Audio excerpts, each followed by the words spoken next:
반갑습니다. 신천지 불이불법 거짓말하는 간교한 야곱 사기꾼 야곱의 죄와 허물을 고하라. 오늘은 쉬운 8번째 시간이 되겠습니다. 요한복음 7장 37절에서 39절에 보면 예수님이 명절 끝날 그 큰날에 서서 외쳐 가라사대 누구든지 목마르거든 내게로 와서 마시라. 나를 믿는 자는 성경의 이름과 같이 그 배에서 생수의 강이 흘러나리라 하셨습니다. 그 생수의 강이 흘러날 때는 보혜사 진리의 성령을 받음으로 생수의 강이 흘러나게 될 것을 예수님이 예언하신 것입니다.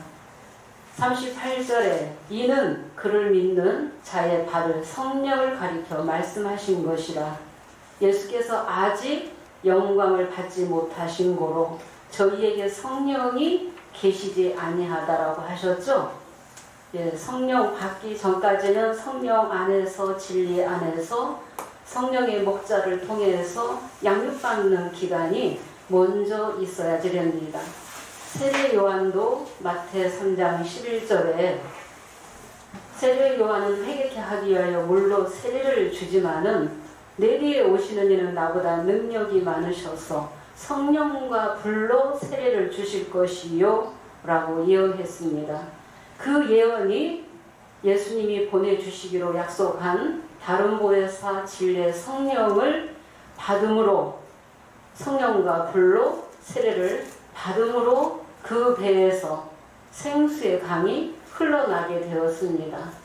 생수의 강이 흘러나서 성경 39권을 다 통달했고 또 신약 27권을 통달해서 기록을 해놨다는 것입니다.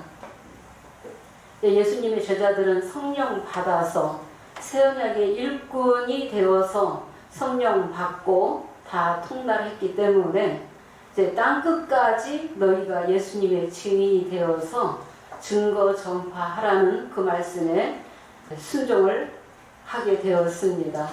예수님의 제자들을 통해서 씨 맺는 채소, 씨 가진 열매 맺는 과목들도 나오게 되었습니다. 성령을 받아야만이 말씀을 깨달을 수 있고 통달할 수 있기 때문에 고전 2장 10절에도 성령은 하나님의 깊은 것을 통달한다고 하셨습니다. 오늘날에 주님 두 번째 다시 오실 때에도 성령을 받아야만이 통달할 수 있습니다. 하나님의 말씀은 감춰져 있고 비밀이기 때문에 성령의 깊은 것을 아무도 열지 못하는 인간이 연구한다고 해서 열 수 있는 말씀이 아니기 때문에 비밀이라고 하셨습니다. 그 비밀을 아는 자는 성령을 받아야만이 그 비밀을 깨닫게 되어서 노래를 부르게 된다는 것입니다. 주님이 두 번째 다시 오시기로 약속하신 대로 언제 오셨어요?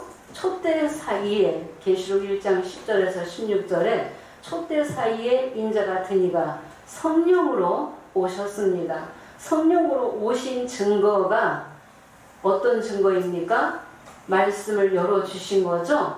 말씀을 여시기 위해서 보좌에 있는 7의 영들을 보내서 계시록 1장 20절에 7별과 7금 촛대 역사가 실상이 이루어지면서 부분적인 말씀이지만은 생명나무라든가 선악나무라든가 그런 짝짓기의 말씀들이 열리기 시작했습니다.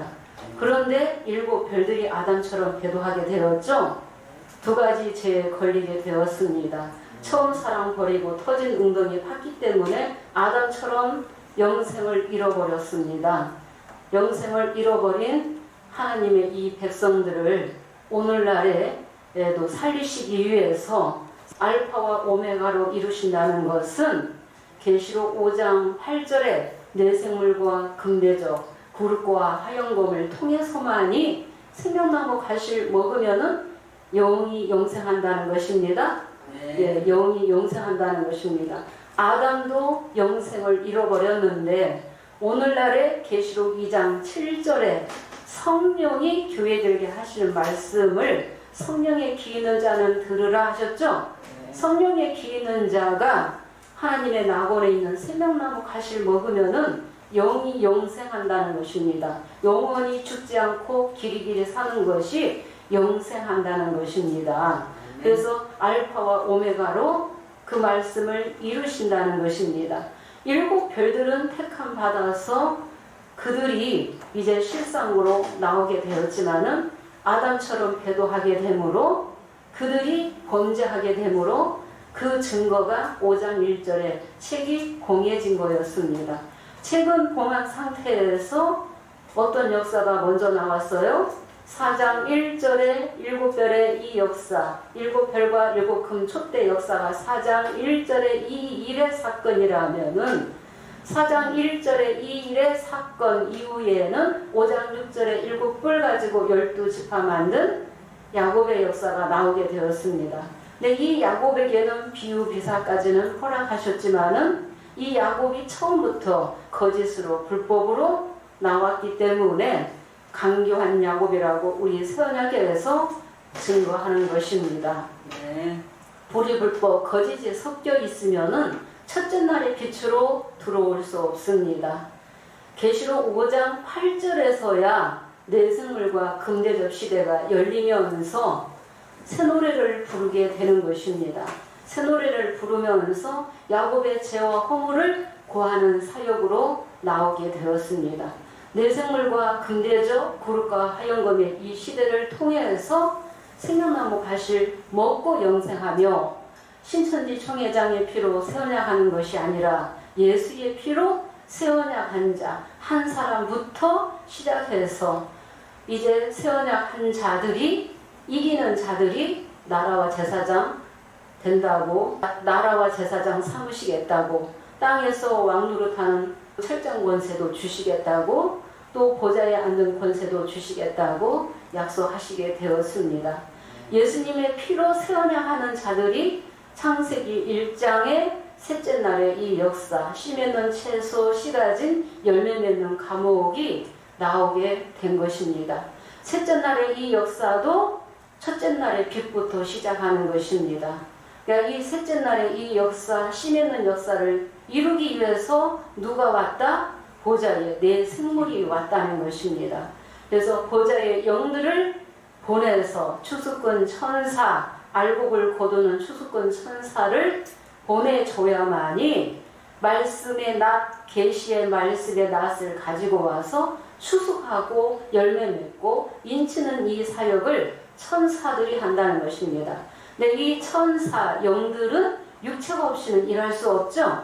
6개의 사역자를 통해서 말씀을 열어주시고 깨닫게 하셔서 영과 육이 하나 됨으로 열매 맺는 일을 하게 되는 것입니다. 또 이 셋째 날의 역사가 끝나면은 계시록 7장, 8장 시대에는 넷째 날에 또 역사가 있게 되겠습니다. 해달별의 이 역사를 통해서 이스라엘 12지파 중에서 입맞는 자들이 14만 4천이 나오게 되는 것입니다. 이스라엘 12지파 중에서 입맞지 못한 자들이 이스라엘 백성들이 타락했을 때 입맞는 자들은 영계 보좌에 가게 되지만은 영계 보좌에 가지 못하는, 입맞지 못하는 그 백성이 타락했을 때 그들을 이제 회개시키기 위해서 누가 오시게 되겠어요? 계시록 10장에 표노인 작은 책 먹고 백성나라 방언 임금에게 다시 예언하는 역사가 있게 된다는 것입니다. 그래서 표노인 작은 책 먹고 11장 1절에 지팡이 같은 갈대를 또 받게 되었죠. 지팡이 같은 갈대를 받아서 주 앞에 서는 두 감람나무다, 두 증인이다, 두 촛대다, 두 영이라는 것입니다. 이 두 촛대는 두 영을 가리키며 보좌 가운데에 곧 내 생물이 되겠습니다.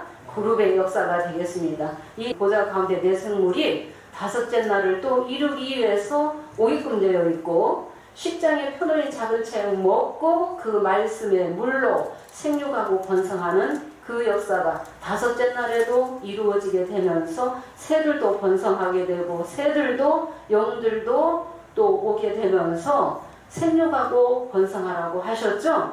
예, 생육하고 번성하는 역사. 그래서 이 주 앞에 섰는 두 감람나무는 길예비 사자라는 것입니다. 두 감람나무는 마태복음 25장에도 보면은 신랑이 오시기 전에 감람기름 파는 자가 있게 되겠습니다. 계시록 12장 5절에 남자아이가 시온산에 서게 되면서 여섯째 날을 이루게 되지만은 여섯째 날 이루기 전에는 주 앞에 섰는 두 감람나무 길예비 사자 시대가 먼저 있게 되면서 다섯째 날의 역사에도 생육하고 번성하고 바닷물에 또 충만을 이루라 했죠. 네. 예, 바다까지 충만하게 그 생육하고 번성하는 그 시대가 두중인 시대가 되겠습니다. 그러면서 그 두중인 시대에 등과 기름 준비한 자와 등과 기름 준비하지 못한 자가 계시록 12장과 13장의 장막으로 나눠진다는 것입니다. 계시록 12장의 장막은 유다 장막이며 계시록 13장의 장막은 11장 2절에 나와 있는 방마당이요 이스라엘이 되겠습니다. 유다와 이스라엘로 나눠지게 되겠습니다. 네, 유다와 이스라엘 백성 중에서 입맞지 아니한 하나님 백성에게 7년 대환란이라는 그 기간도 입맞지 아니한 자들에게 이루어지게 되겠습니다. 마태 24장 15절에서 16절에도 보면은 유다에 있는 자들은 유대에서 떠나라 그랬죠? 네, 유다에서 떠나라. 멸망에 가증한 것이 거룩한 곳에 선 것을 보거든 유대에 있는 자는 도망가라고 하셨습니다. 그때는 계시록 12장 5절에 남자아이가 나게 되면서 남자아이는 보좌로 올라가게 되죠. 보좌로 올라가게 되고 계시록 12장 11절에 여러 형제가 죽기까지 싸워서 이긴 이 여러 형제들도 나오게 되는 것입니다. 이긴 자들도 남자아이를 쫓아서 시온으로 도망가게 되겠습니다. 도망가게 되지만은 두중인 두 감람나무 이 길리비 사자는 아이 낳고 뱀의 낯을 피하여서 광야로 도망가는 때가 있기 때문에 다섯째 날에도 저녁이 오지만은 아침으로 이어지게 되죠. 네, 그 아침이 곧 남자아이가 아침을 또 열게 되겠습니다. 네, 오늘 증거할 말씀은 남자아이 시대에 이루어지는 여섯째 날에 이 말씀 가지고 또 말씀을 이어서 증거하도록 하겠습니다. 앞전에 여러 주를 통해서 증거를 했지만은 다 마무리 못했기 때문에 오늘도 이 여섯째 날의 이 역사를 말씀을 들어서 말씀을 증거하고자 합니다. 창세기 1장 29절 보도록 하겠습니다. 하나님이 가라사대 내가 온 지면에 씨 맺는 모든 채소와 씨 가진 열매 맺는 모든 나무를 너희에게 주노니 너희 식물이 되리라. 네, 내가 온 지면에 씨 맺는 채소, 씨 가진 열매 맺는 모든 나무를 너희에게 주노니 너희 식물이 되리라. 그러니까 이 식물을 누구에게 주는 거예요? 26절에서 28절을 보면은 하나님이 자기 형상, 하나님의 형상으로 사람을 창조하시되 남자와 여자를 창조하시고 그들에게 복을 주어 가라사대 생육하고 번성하여 땅에 충만하라 그랬죠? 예, 땅에 충만하라. 그럼 먼저 회복된 자를 통해서 또 생육하고 번성하는 일을 맡기신다는 것입니다. 그 영권, 왕권을 또 허락하신다는 것입니다. 이들에게 생육하고 번성하는 그 복을 주셔서 그들에게 바다의 고기, 공중의 새, 땅에서 움직이는 모든 생물들을 다 다스리라고 권세를 맡기신다고 하셨죠? 그러면서 이들에게 땅에 충만하라고 했습니다. 이 충만한 수가 계시록 14장 1절에 어린 양과 함께 시온산에서 입맞는 자들이 14만 4천이 서게 되어 있죠. 이 14만 4천까지가 그 충만한 그 수에 들어오게 되면서 땅을 정복하라고 되어 있다는 것입니다. 그래서 남자아이가 시온산에 먼저 어린 양이 서게 되면서 서기 위해서는 12장 5절에 남자아이가 낳아야 되겠죠. 여자에게서 길리기 사자가 있는 그 제단에서 남자아이를 낳게 되고 이 남자아이는 보좌로 올라가게 되는데 이 보좌가 계시록 14장 1절에 그 시온의 어린 양이 먼저 서게 되고 이 12장의 유대에 있는 백성들도 남자아이를 쫓아서 시온으로 들어오는 자들이 있게 되겠습니다. 계시록 13장 방마당은 7머리 12가지 짐승에게 42달 동안 표받는 때가 있겠지만은 유대에서 도망가는 자들은 13장의 짐승에게 표받지 않습니다. 그래서 시온산에 서게 되면서 또 차례대로 이 14만 4천을 이루게 된다는 것입니다. 그래서 남자의 시대에도 여섯째 날을 이루기 위해서는 첫째 날에 빛으로 들어오게끔 되어 있습니다.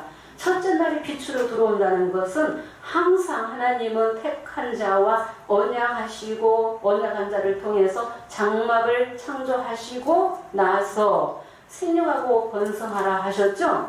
예, 생육하고 번성하라 하셨습니다.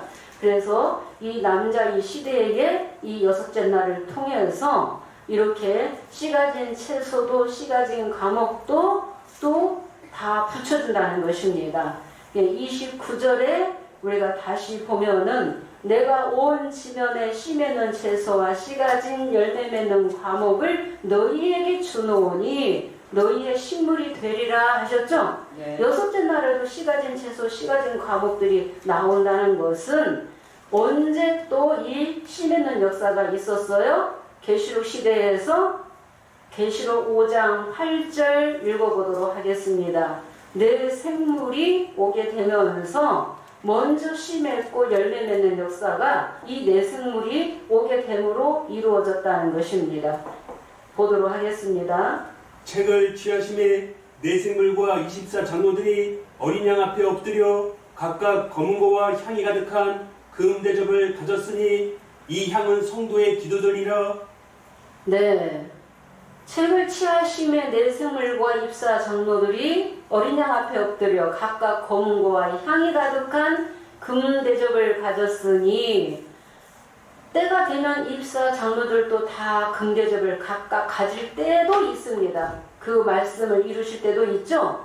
네, 5장 8절에서는 이 내 생물이 금 대접과 하나 되어서 예수의 피로 새 언약 한 자를 통해서 새 노래 부르는 역사가 나온다는 것은 이미 씨 맺고 열매 맺는 역사에 들어왔다는 것입니다. 누가 한다는 거예요? 보좌에 내 생물이 먼저 와서 그 일을 했다는 것입니다. 씨 맺는 일을 이루었다는 것입니다. 그러면 남자의 시대에도 이 내 생물이 또 씨 맺고 열매 맺는 역사에 들어오는 거예요. 내 생물만 아니라 24 장로도 다 들어온다는 것입니다. 그 말씀이 마태 25장 31절이죠. 인자가 자기 영광의 보좌에 앉을 때에는 모든 천사와 함께 올 때라 했습니다. 모든 천사와 함께 올 때요. 그때가 계시록 14장 3절 또 보도록 하겠습니다. 예, 내 생물이 이 씨 맺고 열매 맺는 이 역사에 여섯째 날에도 들어온다는 것입니다. 저희가 보좌와 내 생물과 장로들 앞에서 새 노래를 부르니 땅에서 구속함을 얻은 14만 4천인 밖에는 능히 이 노래를 배울 자가 없더라. 네, 저희가 그럼 입 맞는 자들이 누구를 통해서 노래를 배워요? 보좌와 내 생물과 장로들 앞에서 새 노래를 부르니 땅에서 구속함을 얻은 14만 4천인 밖에는 능히 이 노래를 배울 자가 없더라. 배울 자가 없다는 것은 누구에게 배운다는 거예요? 내 생물과 24 장로들이 노래를 가르친다는 거예요. 말씀을 깨닫게 하시고 말씀을 열어주신다는 것입니다. 그래서 성령의 자녀 천국의 아들들이 처음 익은 열매들이 여섯째 날에도 나온다는 것입니다. 네, 완성하기 위해서 여섯째 날을 통해서 천지 창조를 완성하기 위해서 이 보좌의 영들이 다 온다는 것입니다. 창세기 1장은 BC 1400년경에 모세가 깨달아서 기록한 말씀이죠. 성경 66권의 역사가 창세기 1장 안에 다 들어가 있다는 것입니다. 창세기 3장 15절도 깨달아서 모세가 다 기록해놨다는 것입니다. 성령 받으면은 깊은 것을 다 통달하고 장래사까지도 다 알게 된다는 것입니다. 우리 새언약 교회의 이 역사, 내승물과 금대접의 이 역사도 성령을 받게 됨으로 깊은 것을 통달했기 때문에 창세기 1장의 이 말씀, 깊은 말씀을 열었다는 것입니다. 네, 보좌의 내승물이 오게 됨으로 금대접의 사역자가 때에 따른 양식으로 이 말씀을 또 증거 전파를 하게 되어서 온전하게 말씀을 다 열어주신 거죠. 일곱 별들도 부분적이에요. 불법한 야곱도 부분적이에요. 다 못 깨닫죠? 네, 이게 자녀라는 것입니다. 부분적이라는 것은 이게 자녀다. 셋째 날 이 역사가 5장 8절에 내 생물이 오게 됨으로 금대접과 하나 됨으로 계시록 22장 17절에 성령과 신부가 하나 됨으로 씨 맺고 열매 맺는 과목들이 나오게 된다는 것입니다. 씨가 된 자는 천국의 아들들이죠. 계시록 14장 4절에도 이 사람들은 여자로 더불어 더럽히지 아니하고 정절이 있는 자라 사랑 가운데서 구속을 받아 처음 익은 열매 여섯째 날에도 처음 익은 열매들이 나오는 거예요. 셋째 날에도 처음 익은 열매들이 5장 8절에서부터 나오는 거예요. 그래서 첫 열매들이 나오는데 첫 열매는 무엇으로 이루어진다고요? 야고보서 1장 18절에 진리의 말씀으로 나음 받은 자라고 하셨죠? 진리의 말씀으로 나음 받은 자들이 처음 익은 열매요. 첫 열매는 하나님과 어린 양에게 속했다 그랬죠? 첫 열매만 하나님과 어린 양에게 속했다. 이들이 세어나 했다는 것입니다.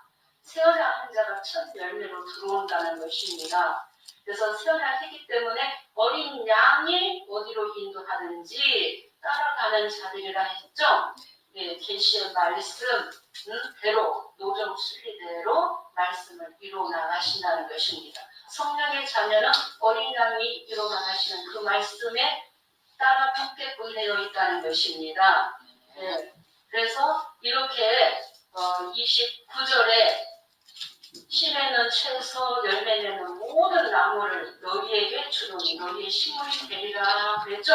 땅의 짐승도 공중의 새도 땅에 움직이는 모든 생물도 다 붙여주신다고 하셨죠. 네, 다르게 비유해서 또 씨 가진 채소, 씨 가진 그 과목들을 또 식물로 다 붙여주신다고 하셨습니다. 30절 보겠습니다. 또 땅의 모든 짐승과 공중의 모든 새와 생명이 있어 땅에 기는 모든 것에게는 내가 모든 푸른 풀을 식물로 주노라 하시니 그대로 되리라. 하나님이 그 지으신 모든 것을 보시니 보시기에 심히 좋았더라. 저녁이 되며 아침이 되니 이는 여섯째 날이니라. 네, 또 땅의 모든 짐승과 공중의 모든 새와 생명이 있어 땅에 기는 모든 것에게는 무엇을 식물로 주게 된다고요? 푸른 풀을 너희의 식물로 주노라 하셨습니다. 땅의 짐승, 공중의 새, 또 땅에서 기는 모든 것, 이 기는 것이 누구라 하셨어요? 예수님의 제자 베드로도 성령을 받고 이방인을 회복하는 그 사역을 하셨고 사도 바울도 그 사역을 했습니다.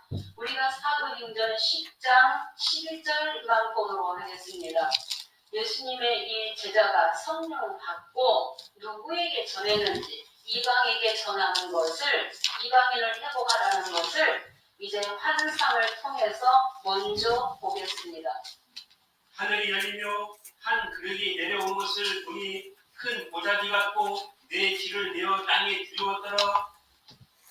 네, 환상을 보게 되었죠. 베드로가 하늘 열리면서 한 그릇이 내려오는데 한 보자기 같고 그 안에는 뭐가 있어요? 내가 가진 짐승 기는 거 공중에 많은 것들이 있더라 하시면서 음성이 들리기를 베드로야 이것을 내가 잡아먹으라 하셨죠? 그 말씀이 이루어진 것이 이방인 고넬료를 백부장인 그 이방인 고넬료 그 고넬료의 그 우리를 회복하라는 그 말씀을 먼저 환상으로 보여주셨다는 것입니다. 그러면은 이방인을 고넬료를 땅에 짐승 기는 거 공중에 나는 것으로 비유하셨다는 것입니다. 예, 비유하신 거죠. 그래서 베드로가 깨닫기를 하나님은 외모를 보시지 아니하시고 중심을 보시라는 것을 깨닫게 되었고 이방인 중에서도 영생을 주기로 작정된 자들은 다 하나님 믿더라 그랬죠? 네, 영생을 주기로 작정된 자들은 다 하나님을 믿고 구원받는다는 것을 베드로가 깨닫게 되었다는 것입니다. 그래서 고넬료를 만나서 말씀을 전하게 되었죠. 고넬료를 그 회복하라는 그 말씀을 이렇게 환상을 통해서 베드로가 보게 되었다는 것입니다. 네, 그래서 우리가 고전 15장 35절에서 40절에는 육체는 다 같은 육체가 아니다. 사도 바울도 성령의 계시 받아서 깨달아서 기록을 해놨다는 것입니다. 육체는 다 같은 육체가 아니다. 육체는 여러 가지가 있는데 하나는 사람의 육체, 하나는 짐승의 육체, 하나는 새의 육체, 하나는 물고기의 육체가 있다. 밀이나 다른 것의 알갱이에 따라서 씨에 따라서 석 사람의 이 형체가 나눠진다는 것입니다. 그래서 석 사람의 영을 이렇게 네 가지로 비유하셨다는 것입니다. 그래서 이미 제자들도 여섯째 날에 이루는 이 말씀을 먼저 그들이 이 사역을 했다는 것입니다. 이방을 회복하는 그 사역을 했지만은 마가다락방에 성령을 받고 제자들을 통해서 이 창세기 1장이 여섯째 날까지의 실상이 다 안 이루어졌기 때문에 예수님이 누가복음 22장 14절에서 20절에 하나님의 나라 이룰 때 그때 다시 새 언약의 양식 먹을 것을 예언하신 거죠. 네, 새 언약을 다시 하게 될 것을 예언하시게 되었습니다. 두 번째 다시 오신 목적은 하늘에서 이룬 것 같이 땅에서 이루시기 위해서 오신다. 창세기 1장을 완성시키기 위해서 주님이 오셨다는 것입니다. 지금 오셨죠? 어떻게 오셨어요? 성령으로 오셨다. 성령으로 오셨다는 것은 육체 입지 않고 먼저 성령으로 오셔서 보좌의 영들을 보내주신다는 것입니다. 보좌의 영들을 육체 입고 오실 때는 남자아이가 시온산에 서게 되면서 그 육체를 타시게 된다는 말씀이 계시록 19장 11절에서 16절에 만왕의 왕 만주의 주가 예수님이신데 백마를 타실 때가 있습니다. 이때는 천사들과 같이 예수님도 육체 입고 오실 때는 모든 천사들도 다 같이 오게 된다는 것입니다. 네, 그래서 이렇게 땅의 짐승, 공중의 새, 생명이 있어 기는 모든 것에게는 푸른 풀을 준다는 것은 이방도 회복하시고 회복된 이방인에게도 다스릴 수 있는 권세, 왕권, 제사장의 사역 맡기신다는 것입니다. 네, 이방도 회복하시겠다고 약속되어 있고 회복된 이방인에게도 성령을 부어주신다는 거죠. 초림 때도 이방인이 회개하면 성령을 다 받았죠. 그런 것처럼 이방인까지도 회개하는 자에게는 성령을 보내주신다는 것입니다. 그래서 짐승 다 회복하라고 말씀이 되어 있습니다. 이런 말씀들이 이루기 위해서는 계시록 14장 1절에서 5절에 땅에 먼저 충만한 수가 들어와야지 되죠. 충만한 수가 들어오는데 이 충만한 수에는 이방인들도 들어오게 된다는 것입니다. 이방인들도 성령을 받아서 이 14만 4천 이 처음 익은 열매 이 반열 안에 들어온다는 거예요. 그래서 예수님이 계시록 17장 14절에 불러내고 빼내는 일을 하신다는 것입니다. 그럼 오늘은 이제 이 31절은 하나님이 그 지으신 모든 것을 보시니 보시기에 심히 좋았더라. 저녁이 되면 아침이 되니 이는 여섯째 날이니라. 이 말씀은 또 다음에 또 하도록 하겠습니다. 여섯째 날도 누가 일어나셔요? 어린 양이 주님이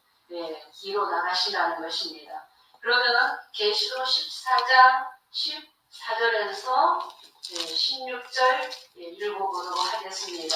계시록 14장 1절에서 5절에 있는 14만 4천을 찾기 위해서는 이제 땅의 곡식이 익을 때가 있다는 것입니다. 곡식이 다 익을 때 그때 수습하게끔 되어 있습니다. 보도록 하겠습니다. 또 내가 보니 흰 구름이 있고 구름 위에 사람이 앉은 것 같은 이가 앉았는데 그 머리에는 금 멸관이 있고 그 손에는 이한 낯을 가졌더라. 또 다른 천사가 성전으로부터 나와 구름 위에 앉은 이를 향하여 큰 음성으로 외쳐가로되 내 낯을 휘둘러 거두라. 거둘 때가 이르러 땅의 곡식이 다 익었음이로다 하니 구름 위에 앉은 이가 낯을 땅에 휘두름에 곡식이 거두어지니라. 네, 흰 구름이 있고 구름 위에 앉으신 자를 보니, 앉은 자를 보니, 앉은 이가 뭘 가지고 있어요? 그 머리에는 금 같은 멸류관이 있고 그 손에는 이한 낫을 가졌더라. 그러면 15절에 또 다른 천사가 성전으로부터 나와 구름 위에 앉은 이를 향하여 큰 소리로 외쳐 가로되 내 낫을 휘둘러 거두라. 거둘 때가 이르러 땅에 곡식이 익었다라고 했죠. 그 구름 위에 앉은 이가 낫을 땅에 휘두르며 곡식이 거두어지니라 그랬어요. 근데 여기에서 천사가 구름 위에 앉으신 자에게 명령하는 것처럼 기록이 되어 있습니다. 그래서 사람이 번역을 하다 보니까 또 오류가 또 있는데 새로 바뀐 성경에는 이게 고쳐져 있습니다. 구름 위에 앉으신 이에게 부탁하는 것으로 고쳐졌습니다. 이르되 당신의 낫을 휘두르소서 땅의 곡식이 익어 거둘 때가 되었음이니라. 그래서 거둘 때가 이르렀음이니라 라고 부탁하는 것으로 고쳐졌습니다. 구름 위에 앉으신 이가 어린 양이죠? 예수님이시죠? 네, 예수님에게 명령하는 것처럼 기록이 되어 있기 때문에 이게 바르게 고쳐졌다는 것입니다. 구름 위에 앉으신 이가 낫을 땅에 휘두르매 곡식이 거두어지니라. 이 곡식이 거두어지는데 익을 때가 있다. 거둘 때가 있다. 때가 돼야만이 14장 1절에 14만 4천도 어린 양과 함께 서게 된다는 것입니다. 때가 돼야만이 창세기 1장 26절에서 28절에도 생육하고 번성하여 땅에 충만할 때가 있죠. 충만할 때가 있다는 것입니다. 그래서 충만할 때는 구원의 나팔, 일곱째 나팔 소리를 들어야만이 세상 나라가 된 하나님의 백성들이 그리스도의 나라로 변화되는 거죠. 그리스도의 나라로 변화된다는 것입니다. 익은 곡식을 거두고 처음 익은 열매를 찾기 위해서는 시온의 문이, 성전의 문, 천국 문이 열려야지 된다는 것입니다. 계시록 13장 42달 동안에는 짐승의 때이기 때문에 천국 문이 열려요? 열리지 않죠? 닫혀있는 것입니다. 닫혀있기 때문에 42달이 지나야만이 증거장막 성전이 열리게 되면서 그 곡식들을 또 찾게 되는 것입니다. 거두게 된다는 것입니다. 마태의 25장 31절에서 34절 보겠습니다. 오른편에 있는 이 양들이라는 것입니다. 익은 곡식이 여러 가지로 비유했죠. 입 맞았다, 양들이다, 곡식이다, 또 뭐 씨매는 채소다, 감옥이다 라고, 또 사람이다, 하나님의 형상으로 창조된 사람이다 라고 여러 가지로 비유하셨습니다. 보겠습니다. 모든 민족을 그 앞에 모시고 각각 분별하기를 목자가 양과 염소를 분별하는 것 같이 하여 양은 그 오른편에 염소는 왼편에 두리라.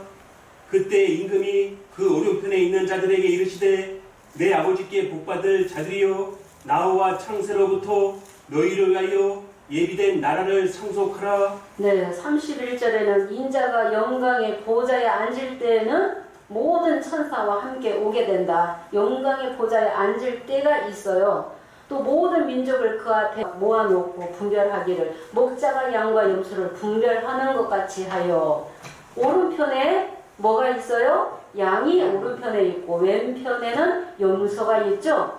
그런데 오른편에 있는 양들에게 내 아버지께 창세로부터 복 받을 자들이라고 했죠. 나와 그 나라를 상속하라고 하셨습니다.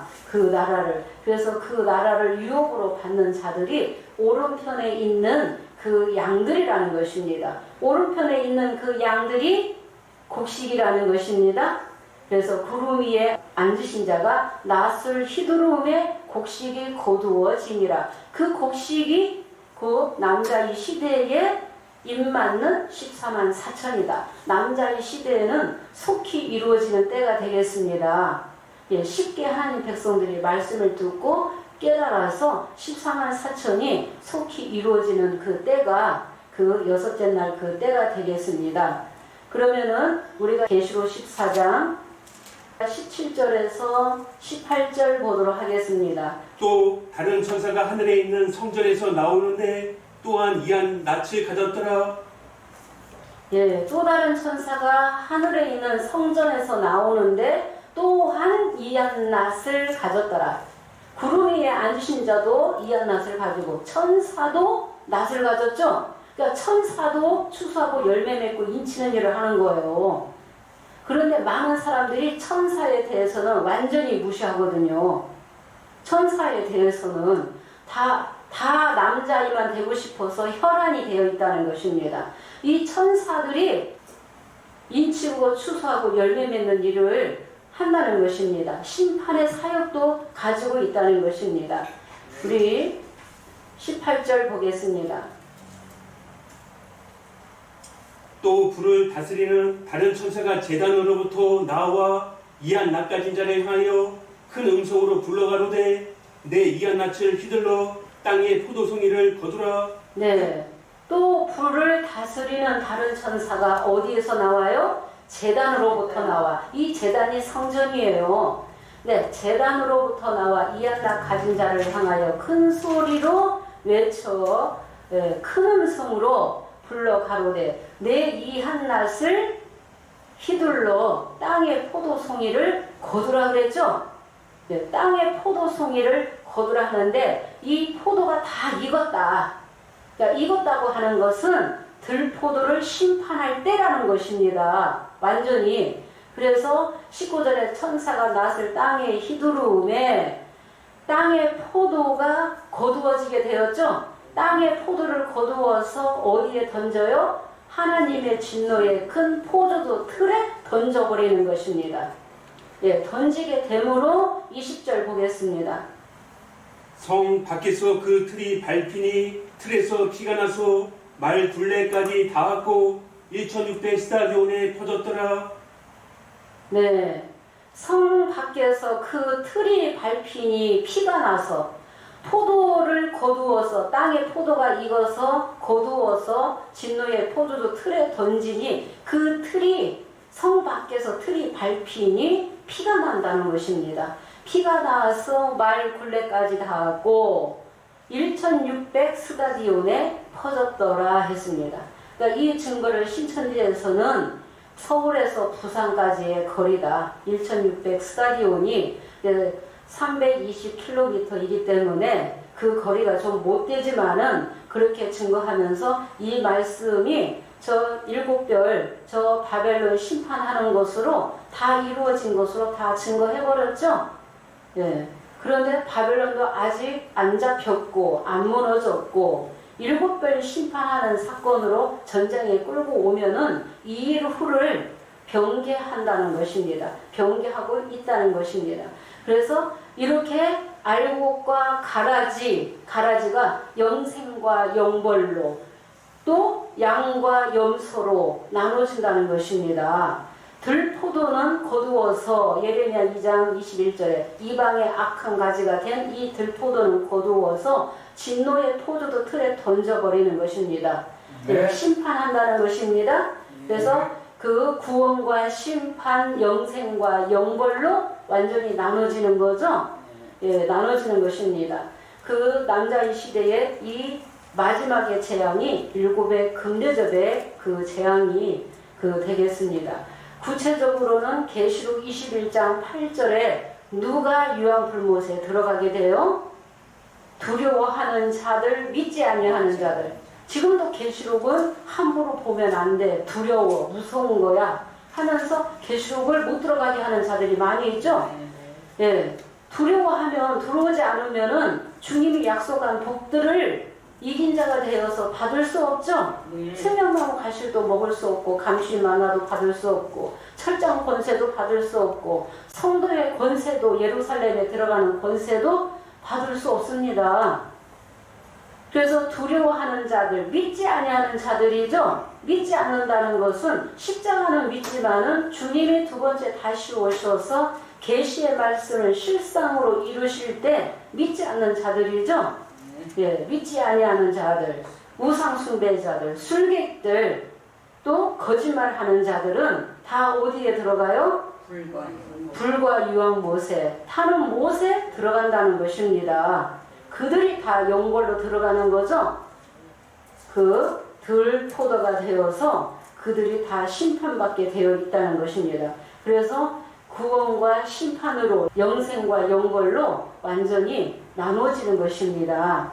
예, 우리가 이 알곡을 거두기 위해서 처음 익은 열매 14만 4천을 찾기 위해서는 성전문이 열려야지 된다는 것입니다. 이 성전문이 언제 열리는지 계시록 15장 5절을 보도록 하겠습니다.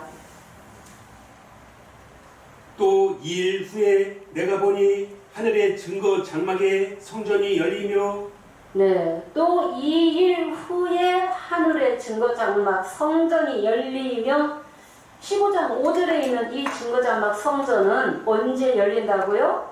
15장 5절 2일 후에, 이 일은 계시록 13장 42달 사건 후가 되겠습니다. 네. 예, 후에 하늘의 증거자막 성전이 열리지 저 신천지에서 거짓말하는 새하늘 새 땅 증거자막 성전이 동시에 열릴 수 없습니다. 예, 동시에 열릴 수 없습니다. 저 신천지 불법한 야곡은 4장 1절 2일 후에 7별 사건 이후에 5장 6절에 7뿔 가지고 12지파 만드는 사역으로 나왔죠. 그때가 언제였어요? 실상으로 84년 3월 14일이었습니다. 84년 3월 14일은 5장 6절을 이루는 사건이지 계시록 15장 5절에 증거자막 성전이 될 수 없습니다. 네, 15장 5절에 이 일이 4장 1절이 될 수 없죠? 네, 4장 1절이 될 수 없습니다. 때와 시점이 완전히 다르다는 것입니다. 7별의 한 사건은 보고 들었습니다. 그래서 우리 세원야 교회도 인정하고 있는 거죠. 7별의 배도 멸망은 신천지 총회장이 다 봤다. 보고 들었기 때문에 육하원칙으로 증거를 하고 있다. 그런데 뭐가 문제냐? 7별의 한 사건 가지고 전장에 다 깨워 맞췄기 때문에 불법자라고 우리 선약에서 증거하는 거죠. 이 증거를 누가 하라고 맡기셨어요? 어린 양이 야곱의 죄와 허물을 구하라고 우리 세원야 교회를 열어주신 거죠.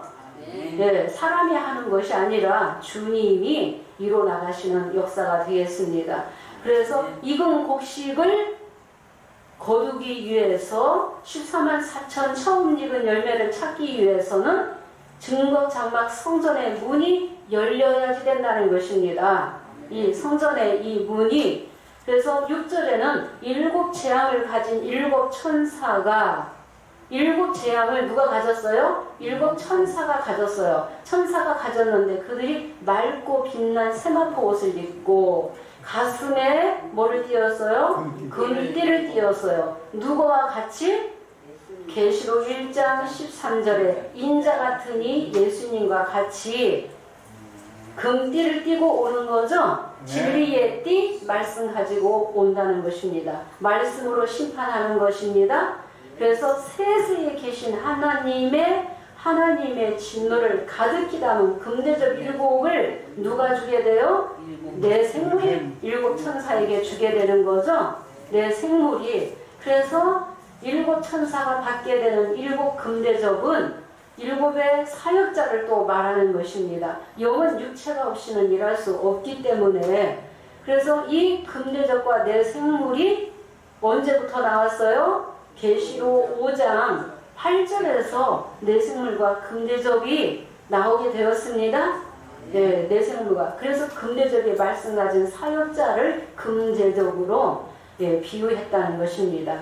이 증거장막 성전이 열릴 때는 금대접 7이 또 등장한다는 것입니다. 내생물이 금대접을 가지고 있다는 것이죠. 네, 가지고 있어서 7 천사에게 주고 15장 8절 보겠습니다. 하나님의 영광과 능력을 인하여 성전의 연기가 차게 되매 7 천사의 7 재앙이 마치기까지는 성전에 능히 들어갈 자가 없더라. 네, 하나님의 영광과 능력을 인하여 성전의 연기가 차게 되매 하나님의 7 천사의 7 재앙이 마치기까지는 어디에 들어갈 자가 없어요? 성전에 들어갈 자가 능히 한 사람도 없다는 것입니다. 성전문은 열렸고 천국문은 열렸지만은 이 재앙이 쏟기 전까지는 재앙이 마치기까지는 성전에 들어갈 자가 없다라고 하신 것은 7년 동안 누가 먹었어요? 바벨론이 멸망자 짐승이 하나님의 입맞지 아니한 자들을 전 3년 반, 후 3년 반, 7년 동안 먹었기 때문에 요엘서 2장 25절에 메뚜기와 늑과 황충이와 팥종이가 먹은 횟수대로 갚아주는 거죠. 네, 7년 동안 먹었기 때문에 7년 동안 대갚아주는 기간이 반드시 있어야지 된다는 것입니다. 네, 대갚아주는 기간이 7년 동안 있기 때문에 그 말씀을 에스겔 39장 9절에도 7년 동안 불 피운다는 말씀이 있죠. 네, 7년 동안 불 피운다는 말씀이 있고 다니엘 선지자도 계시록을 깨달아서 8장 14절에 2300주야라는 6년하고도 140이라는 기간이 끝나야만이 성소가 정결함을 입게 될 것을 기록해놨죠. 네, 선지자들이 성령 받고 계시록까지 깨달아서 다 기록해놨다는 것입니다. 이사야 선지자는 계시록 21장에 새하늘 새 땅까지도 다 기록해놨죠. 예, 사도 요한과 같이 성령 받으면은 다 깨닫는다는 것입니다. 그래서 대갚아주는 기간이 끝나야만이 성전에 들어간다는 것입니다. 그러면 7 천사가 가진 7의 이 재앙은 계시록 15장 1절만 보겠습니다. 또 하늘에 크고 이상한 다른 이적을 보내 7 천사의 7 재앙을 가졌으니 곧 마지막 재앙이라. 네, 하늘에 크고 이상한 다른 이적을 보게 되었죠. 7 천사가 7 재앙을 가졌으니 마지막 재앙이라. 하나님의 진노가 이것으로 뭐한다? 마친다는 것입니다. 그래서 7 천사가 가진 7 재앙, 하나님의 진노가 가득히 담은 7의 대접을 16장에서부터 천사들이 차례대로 쏟게 되죠. 대접을 쏟게 됨으로 바벨론도 무너지게 되고 큰 음녀, 큰 성, 바벨론, 큰 여왕으로 앉은 큰 음녀도 심판받게 되는 거죠. 심판받게 되고 계시록 20장에 용도 잡아서 1000년 동안 무정에게 다 가둬버리죠. 가둬버리고 계시록 20장 4절에서 6절에 천년 왕권의 시대가 오게 된다는 것입니다. 예, 천년 왕권의 시대가 이루어질 때는 다 이 사람 저 사람이 말씀 듣고 인정하고 말씀 듣기 위해서 다 들어온다는 거예요. 아무라도 셀 수 없는 큰 무리들이 들어올 때가 있다는 것입니다. 그래서 7 천사가 가진 7의 이 재앙이 곧 마지막 재앙이며 계시록 11장 15절에 7째 천사가 나팔을 불어줘야만이 세상 나라가 우리 주와 그리스도의 나라가 되는 거죠. 7째 천사가 7째 나팔을 불려줄 때는 계시록 16장에 진노의 대접의 사건이 되겠습니다. 그 대접의 소리를 듣고 다 비밀을 알게 되죠.